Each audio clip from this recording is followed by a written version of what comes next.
This first talk, I'm going to talk about self-esteem, and I'm naming this talk What Everyone Needs to Know About the Dangers of Artificial Self-Esteem Building. And to some extent, I have to give some credit to the world's most distinguished psychologist currently, Professor Martin Seligman. I had him over at an event in Glasgow in 2003. I had written a book called The Scots Crisis of Confidence, and he said to me at one point privately, look, great what you're doing on confidence, but be very careful you do not go down the self-esteem route, because it's toxic. And actually just about every American psychologist that we subsequently had over, and we did have a number of American psychologists come and give talks for us, said very similar things. Now, I'm not the kind of person that immediately says, oh, you're right, Marty. You know, I had to think about what was the dangers of self-esteem. I wasn't a psychologist myself. I wasn't aware of some of this literature. But I paid attention, and I paid attention partly because Scotland was now at a position where we were spending a lot of time thinking about confidence because of the curriculum for excellence. And I had a look at some of the research and writing on self-esteem in America, and it did give me some cause for concern. And I often give talks on it because I think it's of such fundamental importance to parents, to teachers, to anyone working with young people, that they understand some of this cultural shift that's taken place and how we've been influenced in our thinking. And it really goes back to the self-esteem movement in America in the 1980s, where people started to say that just about everything to do with young people would be improved if we could boost their self-esteem. So they would get jobs, there wouldn't be teenage pregnancy, they wouldn't take alcohol, they wouldn't take drugs if they had higher self-esteem. I mean, one critic once said everything other than verruca and acne and dandruff was going to be improved by self-esteem building. The problem for the self-esteem movement at that point was that there wasn't a great deal of evidence to corroborate what they were saying, but they were convinced. And in fact, once they did commission some research and it came in and it showed that it wasn't actually as important as they were saying, they thought the research was wrong. And that's always the danger if you fundamentally believe you're right, that you don't actually pay attention to the empirical evidence. There's a psychologist called Roy Baumeister, and he decided that he was going to find the evidence because he was a fan of self-esteem. He thought it was really important, but he was a very, very good researcher. One of the problems with the self-esteem research is to do with what people with high self-esteem say. So for example, if you ask people to rate their self-esteem and rate their looks, it looks like people with high self-esteem are good looking and that they're clever and that they have a lot of friends. But actually, if you ask other people to rate people's looks, what you find is that that link disappears. In other words, people with high self-esteem make a lot of claims for themselves that may or may not be true. So Roy Baumeister really kind of eliminated the studies that weren't corroborated in that way. And what he then ended up saying after he did this research is that the research he did in self-esteem was the biggest disappointment of his professional life. Because not only could he not justify the idea that self-esteem was a panacea, he actually concluded that high self-esteem was a bigger social problem than low self-esteem. And very, very similar research was done in Britain by another psychologist called Professor Nicholas Emler. And he wrote a book called The Costs and Causes of Low Self-Worth. And he concluded the same thing. And part of the issue, and I don't really have time to go into the nuts and bolts of this, but what they're saying is, yes, low self-esteem is a factor for things like teenage pregnancy, for what we would consider the NEAT group, but it's only one risk factor amongst many. It matters much more whether you're poor, whether your father works. These kind of socioeconomic factors are more important than the self-esteem factors. What they also found is that people who are bullies, for example, people who are prejudiced, people who are racist, often score high in self-esteem, not low. And what they were concluding is that people with low self-esteem often damage themselves. People with high self-esteem, and it could be false high self-esteem, I mean, I think this is one of the arguments, but nonetheless can actually be quite prejudiced about other people. And what I concluded from this is it's a very, very complicated area. And I think I would agree with Seligman when he says that you do not want to try and artificially boost the self-esteem of people who've already got quite high self-esteem and, as your grannies would say, have a big tip for themselves. You know, that is not necessarily a very positive thing to do. Now, it is true that actually there is a benefit for reasonably high self-esteem from the point of view of mental health. There is a link between depression and low self-esteem. And I think it's quite easy to see that if every time you go into your head and you think about yourself, it's quite negative, that isn't very good for your mental health. And I'll perhaps come back to that later. But what isn't the case is that it matters for academic success. I think that people often think that somehow if you boost self-esteem, you're doing something of benefit in an academic way, but actually you're not. There hasn't been any considered research that really shows a link between academic success and self-esteem. And just a very easy way to think about this is that girls generally score lower than boys on self-esteem, yet do better academically. The same is true of Asian students as opposed to white students. This is much more complicated. Academic success is often about an academic self-concept. It's more about what Carol Dweck would talk about in terms of mindset. It's more about your parents, your family upbringing. It's these kind of things that matter for academic success, not so much self-esteem. So why am I saying this is a really important thing that people understand? Well, it's important because if you're told that self-esteem is of critical importance to young people and that all these social problems would be eradicated if we could just boost self-esteem, because that's what the proponents of self-esteem are arguing, people sit up and take notice. And that's what happened. Parents and teachers across America thought it was their job to boost their child's self-esteem, that they were doing them an incredible favor if they did that. They were laying down the foundations of a good life. Now, once you start thinking that how a child is feeling about him or herself is of fundamental importance, and that child is struggling with learning something and is frustrated and maybe annoyed with him or herself, it's very, very tempting, if you're a parent or a teacher, to jump in and say it doesn't matter and to divert them on to easier work so they can experience success, because your thinking here is if you can keep their self-esteem buoyed up, then further down the line they will reap the academic benefits from that and they will learn. That's the thinking once you start thinking that self-esteem is really important. And as Seligman has pointed out, learning anything that's worth learning is usually challenging and frustrating. So it's an essential part of the learning process, and so we are now worried by that, and we want to divert children onto easier work. Another thing that you would then do is you might prevent children failing. And the culmination of this is you reduce your standards. You reduce challenge, you take challenge out of learning, and you reduce your standards ultimately by giving people easier work for them to accomplish, to keep their feelings about themselves and their self-esteem up. Other things that you might do, and were certainly done in large measure in America, is giving false feedback. So a child does something, it's indifferent and maybe not even very good, but you tell them it was awesome. It was fantastic, right? And you restrict criticism or anything that might be negative because that could be seen to be damaging to self-esteem. I can remember Carol Dweck, who's one of the world's leading psychologists now on mindset, saying that she was speaking to a sports coach in America working with young people who was demented at the fact that if he ever gave negative feedback to a youngster, their parents would be on the phone saying, "How dare you tell my child that they're doing something wrong, because you're damaging their self-esteem." And that is the knock-on effect of this kind of approach.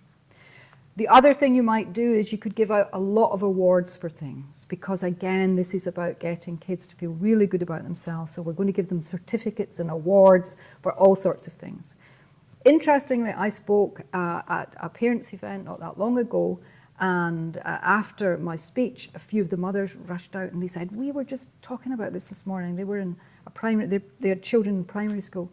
They said, "We were just talking about this morning. Our 8-year-old kids are coming back from school and they've got a certificate for being a good listener." And we don't get that. Are they not expected to be good listeners? Are you not reducing your standards by giving certificates for things that they should just be doing because it's the right thing to do? And I think that there is something there for people to ponder, because I think they're right about that. The other thing that you might do is restrict competition. We don't want to have winners and losers. We're not going to have sports days. We're not going to do these things because some people will feel bad, and we don't want that. Now, I'm not someone who is saying that we should have a lot of competition for young children, but I think that once children are over 8 or 9 or that kind of age, I think competition actually can be a boon in many ways to some kids. And we live in a competitive world that's obsessed by competitive sports, and yet we're kind of trying to eradicate it for younger children, who I think often do not even appreciate the fact that it's been done for them. So the whole point of these activities is really trying to teach children that a very important factor for them in their life is how they feel about themselves. And in fact, in America, that was the other thing that was done as part of their self-esteem boosting. They would have lots of essays where you're to write all about me or how I'm special. And at the time, some psychologists did warn that actually wasn't boosting self-esteem. It was encouraging a narcissistic self-focus, which is not a positive thing for people to have. That's something I'll return to. So the other thing that I think then accompanies this focus on self-esteem is that we start to become obsessed by the idea that it's a really bad thing if a child has a negative experience. That this is a really, really bad thing, and that what we have to do is protect them from negative feelings because somehow that might be damaging. And let me just give you a few examples that I've picked up over the years from teachers who very much identify with this. And of course, they understand it. Their parents themselves, they have these drives too, but they're also seeing it from a slightly different point of view as teachers. And so they will say things like they might get complaints from parents because, this parent's son didn't get the lead part in the pantomime. You're being cruel to him. He had his heart set on that. And teachers will often say things like, but they can't all get the lead part in the pantomime. This is really challenging for us. We can't do that. And anyways, at the end of the world for the child, if they don't get, is that not what life is like in many ways? Do they not have to learn that? Or parents might phone up and say, my son's failed his spelling test. You shouldn't be doing tests because it's bad for his self-esteem. My daughter's being bullied by her friends. She's an angel, by the way. It's these bad girls. And another was a director of education who said to me that she was hounded by a parent at one point who was telling her that as director of education she should intervene because his daughter had not been invited to a birthday party. Now, I think there is a logic to that, because what it's saying is bad feelings are something that we have to protect our children from. So therefore, if they meet any adversity in life, we have to try and stop that happening and smooth it over. Now, that type of activity, I would argue, is likely to erode academic standards.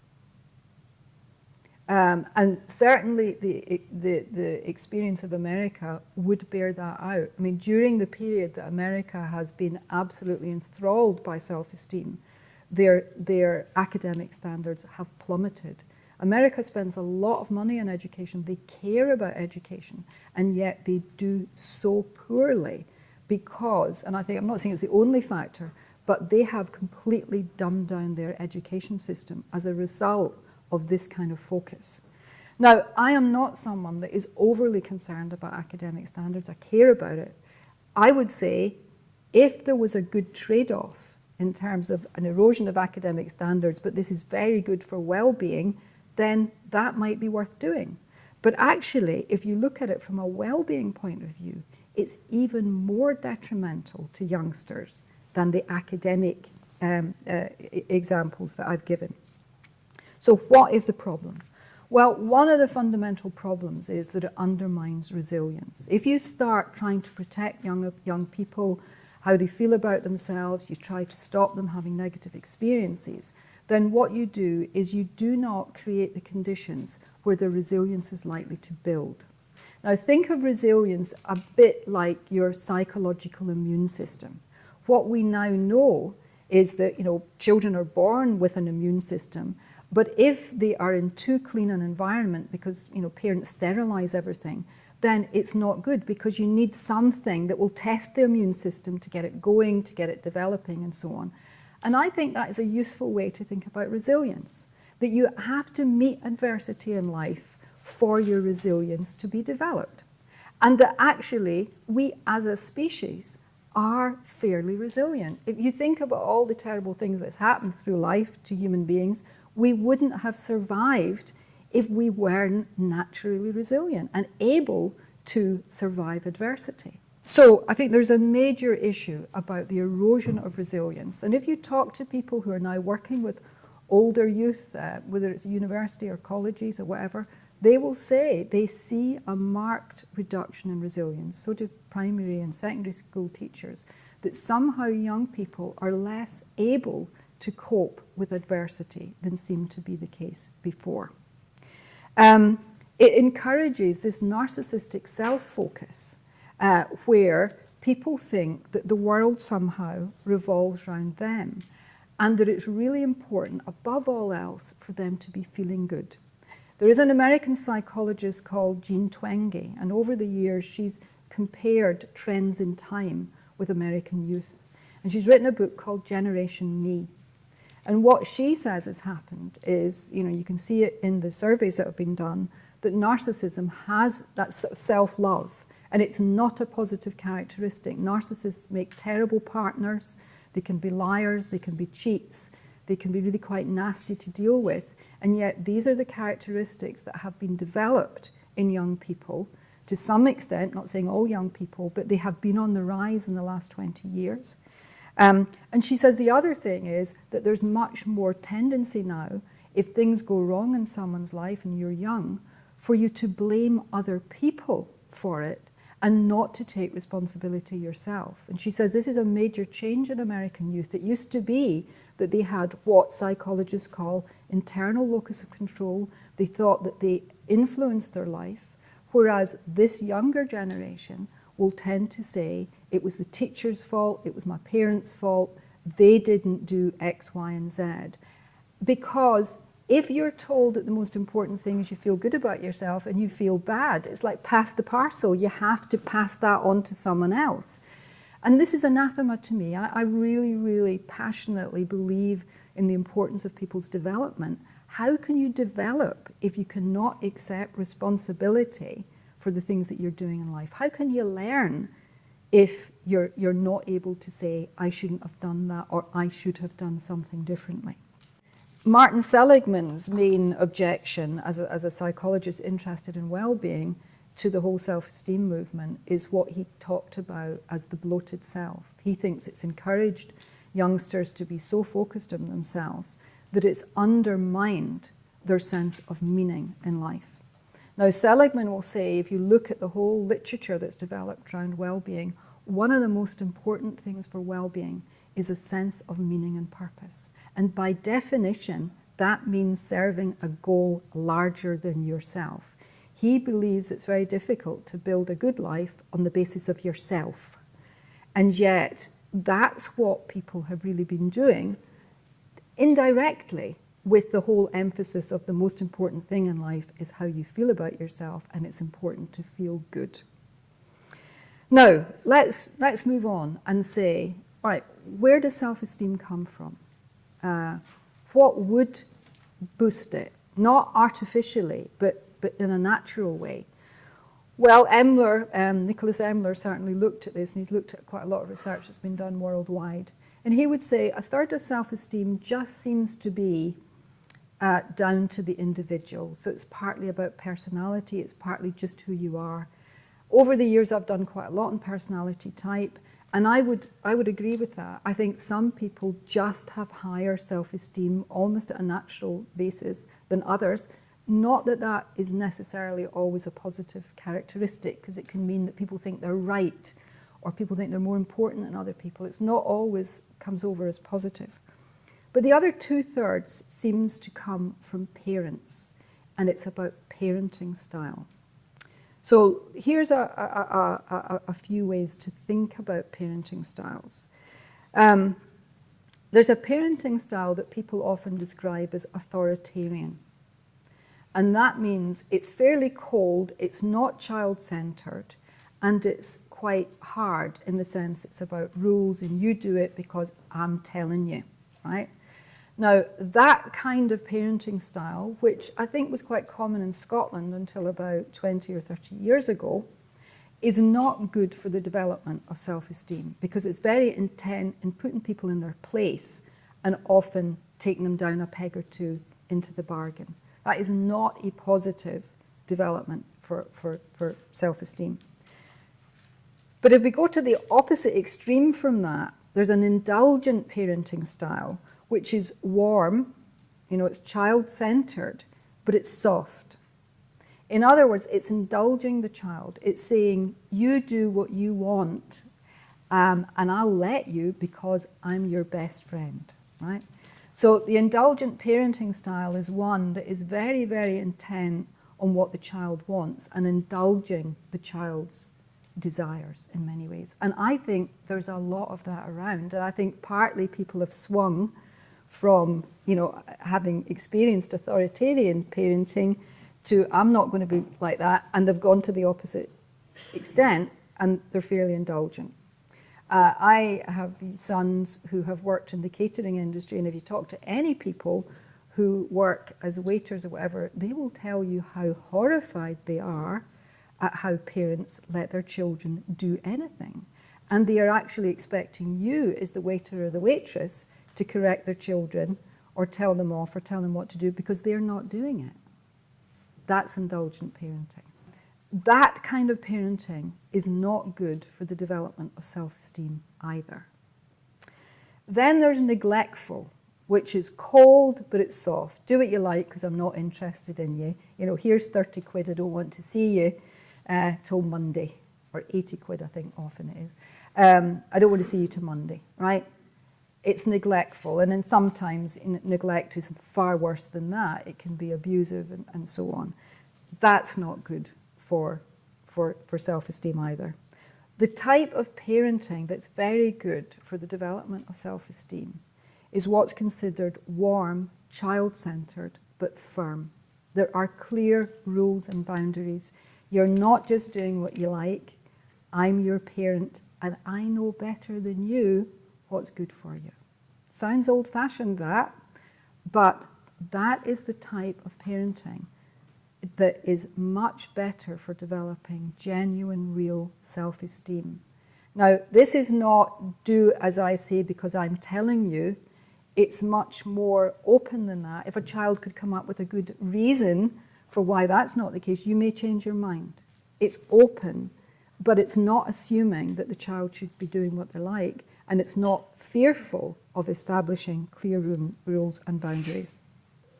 The important, I think, take-home message for parents on this is there aren't shortcuts to a lot of this. This is about really creating a warm, loving environment for your children. I mean, sometimes I hear people saying, tell your child you love them because they have curly hair, they're beautiful, they run fast, they're top of the class or whatever. My take on this would be, tell your child you love them because they're your child. That's unqualified love and affection. It's not linked to anything they do, you just love them, right?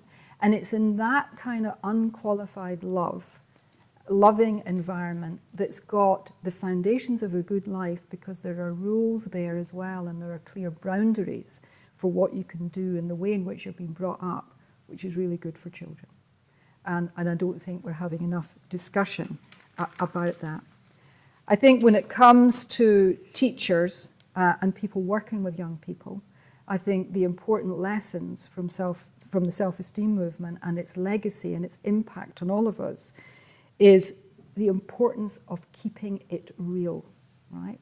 So if you're teaching young people, it's about real feedback, It's about real challenges. It's about real skills. It's about encouraging perseverance and good learning strategies. And I think it's very important for us as parents that we see the value in challenge and don't somehow think that we're doing our children a big favour if we want them to coast through life never experiencing adversity. Thank you.